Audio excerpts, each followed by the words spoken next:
आशा करता हूँ आप सब बहुत अच्छे होंगे। मेरा नाम है सिद्धांत अग्निहोत्री। स्टडी ग्लोस पे आपका बहुत बहुत स्वागत है। दोस्तों, आज हम बहुत इंपॉर्टेंट टॉपिक की बात करेंगे। मसूद अजहर ने कुछ कहा है, सैफुल्लाह कसूरी ने कुछ कहा है, और क्या इतिहास है जैश ए मोहम्मद का। मुझे लगता है कि अगर ये मसूद अजहर की क्लिप है, अभी तो हालांकि इसको, क्योंकि देखिए वीडियोस वायरल किए जा रहे हैं, क्लिप्स, ऑडियो क्लिप्स वायरल हो रही है कि मसूद अजहर ये कह रहा है कि हजारों जो है फिदाइन हमारे पास तैयार है। अगर हमने पूरी दुनिया को बता दिया कि हमारे पास कितने फिदाइन हैं तो पूरी दुनिया हिल जाएगी। उनको मोटर गाड़ी नहीं चाहिए, उनको बंगला नहीं चाहिए, उनको क्या चाहिए? शहादत चाहिए। ये सब मरने के लिए तैयार है, अल्लाह के लिए मरने के लिए तैयार है, धर्म के लिए मरने के लिए तैयार है। ये बातें कही हैं और ये काफी वायरल हो रही है। अब डिफेंस एक्सपर्ट्स ये कह रहे हैं कि ये खाली गीदड़ भभकी है। लेकिन दोस्तों, मैं आपको पूरा पहले इतिहास बताता हूं जैश का, एक छोटा सा इतिहास, पूरा तो नहीं बताऊंगा, शॉर्ट स्टोरी बताता हूं, उसके बाद आप डिसाइड करिएगा। सेकंड पॉइंट ये है कि देखिए, सैफुल्लाह कसूरी जो है वो लश्कर तैयबा का नंबर 2 है। अब आप पाकिस्तान की मेंटालिटी देखिए। एक स्कूल में उसको बुलाया है, सोचिए, एक आतंकवादी को पाकिस्तान के एक स्कूल में बुलाया और क्या बोला है कि मोटिवेट करो, यंग माइंड्स को मोटिवेट करो। ये पूरी जमात तैयार है आतंकियों की। छोटे छोटे बच्चों को आतंकवादियों से मिलवाया जा रहा है, उनका ब्रेन वॉश करवाया जा रहा है।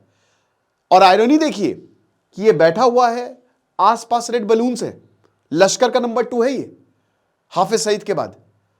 और ये बच्चों को बोल रहा है कि भारत के खिलाफ जिहाद, और ये फलाना धमाका कह रहा है कि मेरे आर्मी से लिंक्स हैं और ऑपरेशन सिंदूर के बाद हम डरे नहीं हैं, हम और ज्यादा रीऑर्गेनाइज हो गए। इस तरीके की बातें कर रहे हैं। दिस इज द मेंटालिटी जो बहुत पाकिस्तान का गुण गाते हैं ना, कि हर कोई आतंकी नहीं होता।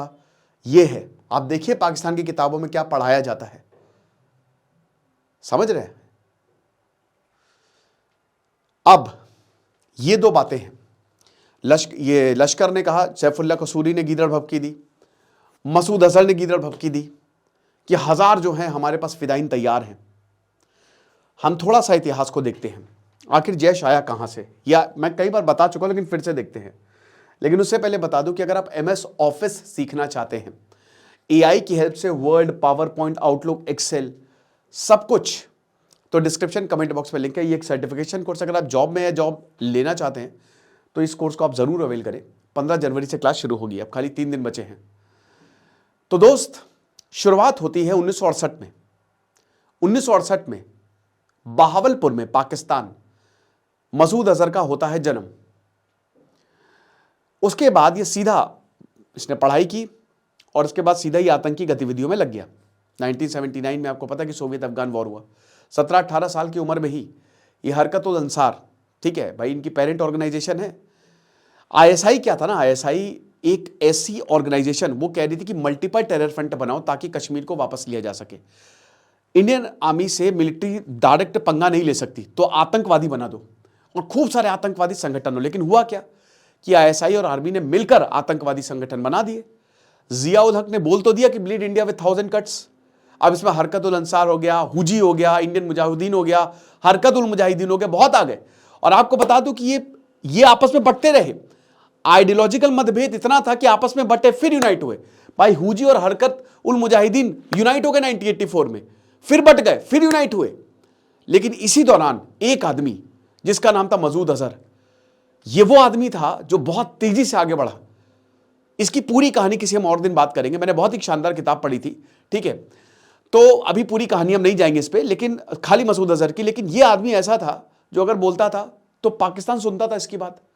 ISI ने इसको एक स्ट्रैटेजिक एसेट घोषित कर दिया था।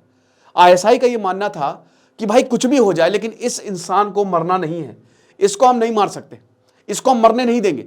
और मसूद अजहर को पूरा यकीन था। इसने 20 साल तक तगड़े तरीके से भयंकर काम किया, मतलब इतना इसने। और कहते हैं कि जो यूनिटी, जब जब आतंकी संगठन एक आए हैं ना, मसूद अजहर की वजह से ये एक लेके आया है। फिर इसने एक प्लानिंग बनाई कि कश्मीर में इन्फिल्ट्रेट करते हैं और उसके अंदर विद्रोह करवाते हैं। क्योंकि अगर मैं पाकिस्तान के अंदर इतना फेमस हूं तो ISI को लगा कि इसको कश्मीर में भेजते हैं। अब उसके बाद 1994, जुलाई 1994 में ये पहले ढाका जाता है पुर्तगाली पासपोर्ट से। अब कहते हैं कि इसमें ब्रिटिश इंटेलिजेंस का भी सपोर्ट था, CIA का भी सपोर्ट था, ठीक है। लेकिन पुर्तगाली पासपोर्ट पे ये भारत आता है, और भारत आता है, फिर ये सीधा कश्मीर जाता है। कश्मीर में पहले अनंत, वहां पे श्रीनगर में जायजा देता है, वहां पे ये सज्जाद अफगानी से मिलता है, फिर फारूक से मिलता है, और बाकी और भी जितने कैडर्स हैं उनसे मिलता है। और उसके बाद ये श्रीनगर से अनंतनाग जा रहा होता है, इसकी गाड़ी हो जाती है खराब फरवरी में, ठीक है। और जैसी इसकी गाड़ी खराब होती है, क्या होता है कि ये ऑटो ले लेता है। अब ऑटो ले लेता है, सामने आर्मी का चेक पोस्ट, जैसे ही सामने आर्मी का चेक पोस्ट देखता है, इसके हाथ पांव फूल जाते हैं। इसके साथ सज्जाद अफगानी और फारूक भी होता है। तो फारूक क्या करता है, जैसे आर्मी इसके पास आती है, फारूक फायर ओपन कर देता है, ये भाग जाता है। और उसके बाद सज्जाद अफगानी और इन दोनों को, सज्जाद अफगानी भी बहुत इंपॉर्टेंट प्लेयर था, ठीक है, तो इन दोनों को जो है वो गिरफ्तार कर लिया जाता है। और जब आर्मी देखती है कि अबे ये तो मसूद अजहर है भाई, तो आर्मी कहती है कि भाई ये तो तुरुक का इक्का हाथ पे लगाया, डालो जेल में, इसको जेल में डाल देते, इसको पकड़ के जेल में डाल दिया। अब जैसे इसको जेल में डाला, इसको छुड़ाने की कवायद शुरू हो जाती है। पूरे पाकिस्तान में हड़कंप कि भाई ये हमारे स्ट्रैटेजिक एसेट पकड़ लिया गया, भैया हमारा मेन कमांडर पकड़ लिया गया, इसको छुड़ाओ। कहते हैं कि एक पूरी सुरंग खोद दी गई थी, बट सुरंग में पता है क्या हुआ था, सुरंग खोद दी गई इसको छुड़ाने के लिए, ये इतना मोटा भैंसा ये सुरंग में फंस गया, ये निकल ही नहीं पा रहा है। तो पुलिस आती, पुलिस ऐसे देख रही है कि और बे भैंसे अगली बार थोड़ी, ये एक्चुअल में हुआ है, पुलिस यहां पे पुलिस मजाक उड़ाती है इसका, कहती कि थोड़ी लंबी चौड़ी सुरंग खोदो, तुम्हारा शरीर जो है ना, ये कमांडो ऑपरेशन तुम्हारे लिए नहीं है। तो ये कहता है कि अगली बार मुझे सुरंग खोदने की जरूरत नहीं पड़ेगी। फिर इसको तिहाड़ शिफ्ट किया गया। तिहाड़ में चार्ल्स शोबराज से मिला, bikini killer Charles Sobhraj, crime affairs में मैंने इसकी कहानी कवर की है। और चार्ल्स शोबराज एक ऐसा आदमी जो किसी को भी मोह लेता था, इनको प्यार हो गया चार्ल्स शोबराज से, इतनी अच्छी दोस्ती हो गई। कहते हैं कि चार्ल्स शोबराज ने इसको इंग्लिश सिखाई, अंग्रेजी सिखाई। लेकिन फिर 1999 बहुत सारी कोशिशें की गई और हमारा प्लेन 814 ICJ 814 हाईजैक किया गया। और उस समय कमांडो ऑपरेशन हो सकता था, अभी धुरंधर में भी उसको दिखाया है, बट मसूद अजहर को छोड़ दिया। मसूद अजहर निकला बाहर, जैसे ही निकला उसने तबाही मचाना शुरू कर दिया। कैसे? पहली बात उसने बोला कि इन सब का नहीं है, इनका के बस की नहीं है। उस समय ये हिजबुल मुजाहिदीन का मेंबर था, ठीक है। इसने बोला भाड़ में गया हिजबुल मुजाहिदीन, आइडियोलॉजिकल डिफरेंस थे इसके, ठीक है। एक नया संगठन बनाओ, जैश ए मोहम्मद, और 2000 में इसने जैश ए मोहम्मद बनाया फरवरी में। और जब जैश ए मोहम्मद बना, पूरे पाकिस्तान में, भाई बन तो गया लेकिन मेंबर्स चाहिए ना, क्योंकि उस समय बहुत सारे आतंकी संगठन थे, लेकिन ISI ने खूब पैसा दिया इसको, और इसके ने पूरे पाकिस्तान में तकरीरें दी, ठीक है। पूरे पाकिस्तान में इसने भड़काऊ भाषण दिए, भारत के खिलाफ भाषण दिए। और एक साल के अंदर मेंबरशिप के लिए इतने आवेदन आए, मतलब हर कोई कि हमको जैश बनना है, हमको कमांडर बनना है, हमको आतंकी बना दो, लाइन लग गई। इतना इसने ब्रेन वॉश किया। कहते हैं कि जो जैश है ना, सबसे ज्यादा फिदाइन इनके पास है। ये फिदाइन हम लोग एक्सपर्ट है। ये 2 से 3 जो मतलब ग्रुप में नहीं रहते, ये 2 से 3, और इनकी आतंकी बहुत लो प्रोफाइल रहते हैं। जैसे लश्कर तैयबा बहुत ही ज्यादा है ना, हाई प्रोफाइल, उनका बहुत दिखावे में ज्यादा होता है, but on the other hand Jaish जो है वो बहुत ही लो प्रोफाइल रहता है। और बताता हूं, ये लश्कर तैयबा को काउंटर करने के लिए बना था। अब दोनों साथ में काम कर रहे हैं, लेकिन शुरुआत में इसका इसीलिए ही कि, और ISI भी कह रही थी कि अगर लश्कर जो डिफॉल्ट करता है तो हमारे पास ये है, हमारे पास जैश है। तो पूरे पाकिस्तान में इसने तकरीरें दी और बहुत सारे आतंकवादी आए। उसके बाद क्या हुआ, 2001 में हमारी पार्लियामेंट पर हमला हुआ। यह पता है क्यों पार्लियामेंट पर हमला? यह बहुत दिक्कत इसलिए थी क्योंकि दोस्तों ये पार्लियामेंट के अंदर हमला था, जो पूरे भारत की सबसे सुरक्षित जगह है, वहां के अंदर घुस गई आतंकी। और अगेन क्या था, सुसाइड बॉम्बर, सबके सब फिदाइन। कश्मीर में उसी दौरान एक फिदाइन जो है वो आर्मी की जो गाड़ी है ना, घुस गया लेके। 2001 में जम्मू कश्मीर की पार्लियामेंट पर, विधानसभा पर हमला, और लगातार इसने हमले किए। भारत ने ऑपरेशन पराक्रम, मैं यार ये भारत की बहुत बड़ी दिक्कत रही है, भारत की पॉलिटिकल लीडरशिप, चाहे कांग्रेस हो चाहे बीजेपी, मुझे बहुत शिकायत है भाई, बहुत शिकायत है। ऑपरेशन पराक्रम, इंडियन आर्मी को रातों रात आदेश मिला कि चलो बॉर्डर पे। इंडियन आर्मी रातों रात मूवमेंट की है, मोबिलाइज्ड, फिर बोला वापस आ जाओ। क्या है बात, पागलपना। पॉलिटिकल लीडरशिप खत्म नहीं करना चाह रहे, मारते घुस के सारे जैश वैश की ऐसी की तैसी कर देते। इंडियन आर्मी समय बिल्कुल तैयार थी। ऑपरेशन पराक्रम सबसे बड़ा मोबिलाइजेशन अभी तक, और बिना हमले के वापस आ गए। इतने रिसोर्सेस वेस्ट है ना, ये चीज है। उसके बाद क्या हुआ कि जैश ए मोहम्मद से भी कुछ लोग अलग हो गए जैसे जैसे धीमे धीमे वक्त आगे बढ़ा। परवेज मुशर्रफ के ऊपर हमला कर दिया, परवेज मुशर्रफ के ऊपर हमला कर दिया भाई। जैश ए मोहम्मद के जो कुछ लोग अलग हुए थे, परवेज मुशर्रफ जैश को बहुत ज़्यादा सपोर्ट नहीं करते थे, भारत ने दबाव बनाया। परवेज मुशर्रफ भी चाहते थे कि जितने आतंकी है ये हमारे कंट्रोल में रहे, लेकिन कंट्रोल से बाहर जा रहे थे। मसूद अजहर को कर दिया नज़रबंद, अपने घर में नज़रबंद। 2014 तक ये नज़रबंद रहा और 2014 के बाद इसको छोड़ा गया। और जब इसको छोड़ा गया, क्योंकि उस समय बीजेपी आई थी तो पाकिस्तान को वैसे भी डर था, तो जैसे ही इसको छोड़ा इसने फिर से पीओके में, सबसे पहले मुजफ्फराबाद गया पाकिस्तान ऑक्युपाइड कश्मीर में, वहां फिर से इसने तकरीर दी और हजारों की तादाद में लोग आए थे।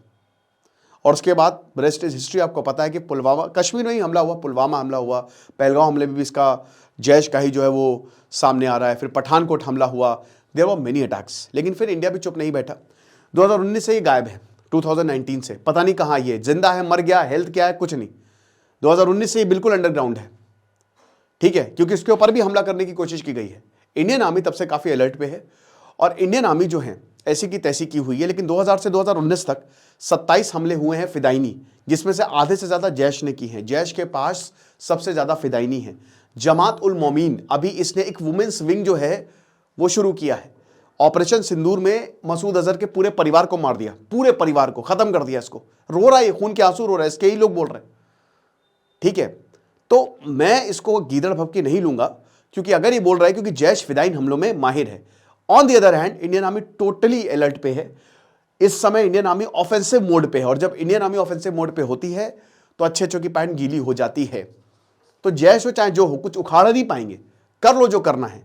लेकिन फिदाइनियों के साथ प्रॉब्लम क्या होती है ना, जैसे आपने तहरीके तालिबान में देखा, वो पाकिस्तान में मार रहे हैं, क्या है वो पूरी गाड़ी लेके जाते हैं, मर जाते हैं।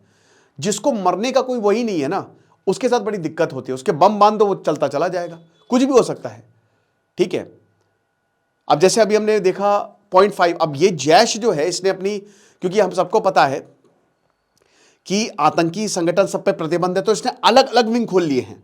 एक एनजीओ एक अलग खोल लिया इसने, ताकि अच्छा काम करते रहो, लोगों को चूरन देते रहो। बाकी एक अलग मार्क्सिस्ट खोल लिया है, मतलब अलग अलग चीजें, ठीक है। फासिस्ट फ्रंट एक अलग खोल लिया है, ये हिसाब किताब है, एंटी फासिस्ट फ्रंट। तो आप ये मान के चलिए कि इनका भी जो वक्त है वो ख़त्म ही होने वाला है, लश्कर तैयबा का भी ख़त्म होने वाला है। बट हाँ, ये बोला है इसने कि 1000 लोग जो हैं हमारे पास बहुत फिदाइन हैं, तो मैं इसको बहुत ज़्यादा गीदड़ भभकी नहीं समझता। आपको क्या लगता है, आप बताइएगा। क्योंकि अगर ये कह रहा है, ये आदमी मसूद अजहर, ये जैश का लीडर है, ठीक है, तो मेरे ख्याल में आर्मी को इसको सीरियसली लेना चाहिए।